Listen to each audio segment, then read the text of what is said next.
ஒன்றே குலம் ஒருவனே தேவன். வணக்கம்ப்பா. வாழ்க வையகம். கொடுவா மீன் வச்சு ஒரு குழம்பு வைக்க போகிறோம்ப்பா. கொடுவா மீன் வறுவல், உப்பு, காஷ்மீரி மிளகாய்த்தூள் கலருக்காக, மஞ்சத்தூள் வீட்டில் அரைச்சது, காஷ்மீரி மிளகாய்த்தூள் வீட்டில் அரைச்சி வச்சுருக்கிறேன், மிளகாய்த்தூள் வீட்டில் அரைச்சது, காஞ்ச மிளகாய், கருவேப்பில்லையை கட் பண்ணி போட்டிங்கன்னா கீழே போடாமல் சாப்பிட்ருவாங்க. சின்ன வெங்காயம், வடகம் தாளிப்புக்கு, பூண்டு கொஞ்சம் வெங்காயம் இடித்து வச்சுருக்கிறேன், கொஞ்சம் விளக்கெண்ணெய், நல்லெண்ணெய். இதை வச்சு தான்ப்பா இன்றைக்கி குழம்பு வைக்க போகிறோம். சட்டி வச்சு காஞ்சிடுச்சு.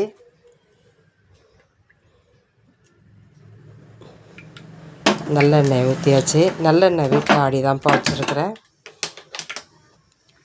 விளக்கெண்ணெய் ஆடுறவங்கள்ட்ட வாங்கிக்கிறது. பாக்கெட் எண்ணெயை வாங்கி யூஸ் பண்ணாதீங்க. அதேமாரி கல்லுப்பு சாதாரண கல்லுப்பை வாங்கி யூஸ் பண்ணுங்கள். மேக்ஸிமம் எவ்வளோ முடியுமோ அவ்வளோ வீட்டில் ரெடி பண்ணுங்கப்பா. வீட்டில் ரெடி பண்ணி சாப்பிடுங்க. விளக்கெண்ணெய் ஊற்றியாச்சு.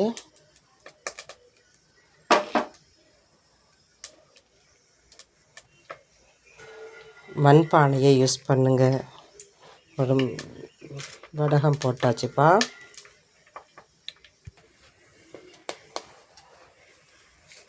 காஞ்ச மிளகாய் போட்டாச்சுப்பா.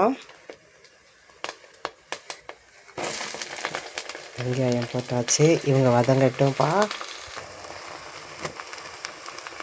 பூண்டு இடித்து வச்ச பூண்டு போட்டாச்சுப்பா. காஞ்ச மிளகாய்க்கு கொத்தமல்லி தழையோ இல்லை கொத்தமல்லி பொடியோ மல்லி பொடியோ போடக்கூடாதுப்பா, டேஸ்ட்டு மாறிடுது.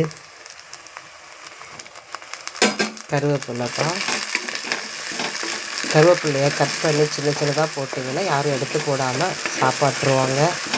கருவேப்பிலை ரொம்ப நல்லதுப்பா முடி வளர்ச்சிக்கு. எல்லாம் கருவேப்பிலை, கொத்தமல்லி, புதினா மற்ற கீரைகளை விட இதில் நிறைய ஆன்டி ஆக்சிடென்ட் இருக்குதுன்னு சொல்கிறாங்கப்பா. கருவேப்பிலை போட்டு அடிக்கடி அந்த சட்னி அரைச்சி சாப்பிடுங்க. இவங்க வதங்கட்டும்ப்பா. இப்போது புளியில் ஒரே தக்காளி போட்டு கரைச்சி வச்சுருக்கிறேன்ப்பா.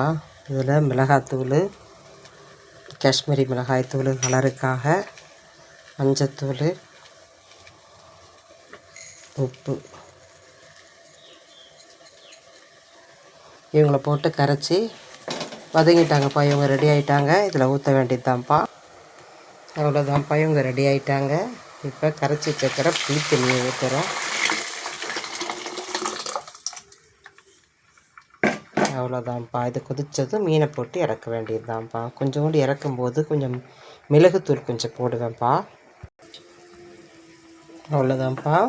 நல்லா கொதிச்சு ரெடி ஆகிட்டாங்க. கொடுவா மீன்